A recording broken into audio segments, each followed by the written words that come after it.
So a few years ago, about 2-3, I was pretty pumped about CSGO. We had a team of 4, we played almost every day, and I was uploading content consistently.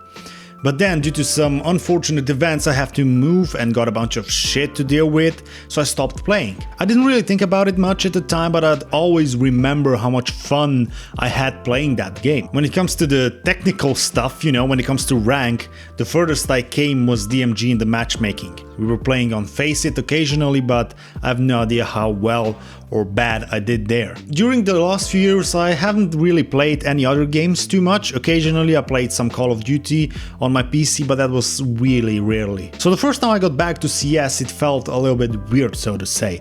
And the funniest part was that I didn't remember half of the callouts on the maps, you know, like Dust 2 or Mirage, where we played basically like all the time. But after a couple of competitive matches, I knew all the callouts, so that wasn't too big of a problem. Obviously, I lost my rank after not playing so long, and I started to queue with my brother who had a new and fresh account. You know, he didn't even have the Prime status enabled.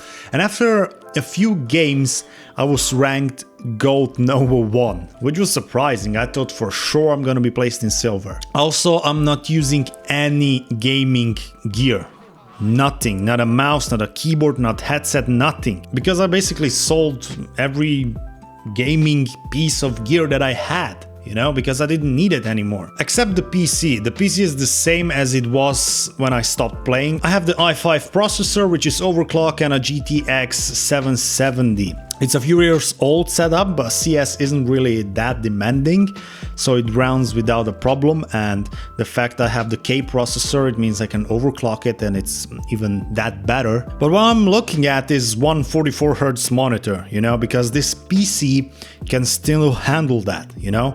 I'm still getting constantly above 200 FPS. Anyway, this time I approached the game a bit differently. I never did any aim practice back in the days. I didn't go through any smokes or flashes, and I developed somewhat okay movement as I went on, but that wasn't it, you know. But this time I'm making sure I'm getting enough aim practice and developing a proper game sense. I'll make a series about improving my aim. I think it will be interesting to see how to develop your aim with practice, you know, how you get from someone who gets back into the game like me and it's a noob to getting like, you know, somewhat good aim. The game didn't change much, to be honest. They updated some maps a little bit and they added some game modes. I must say I like the wingman, just because you only need one other person to play with, and getting a 5-person team together isn't always easy. So if you're in the same situation as me, I would recommend you start with some aim practice, because you don't have that muscle memory anymore.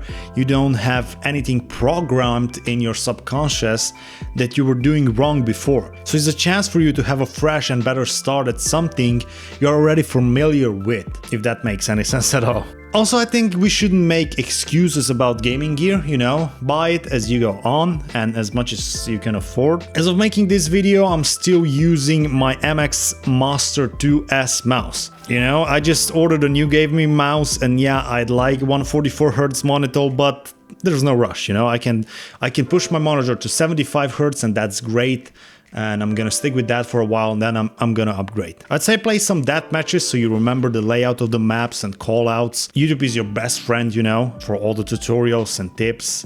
Aiming and movement tips, smokes and flashes and things like that. There is a site called Dream Team where you can find some teammates, find the people that are roughly about the same ranks, and you can play along with them. You know, you'll have a lot more fun than just solo queuing, trust me. And one more important thing that I have to remind you of, as you always knew, skins won't make you better, remember that. If you'd like, you can drop your Steam down below and tell us where you're from, so I and the viewers can add you and we can go for some game together sometimes. Don't forget to subscribe, guys. Hope you enjoyed the video. Have an amazing time playing the CS, and I will see you all next time. Bye bye.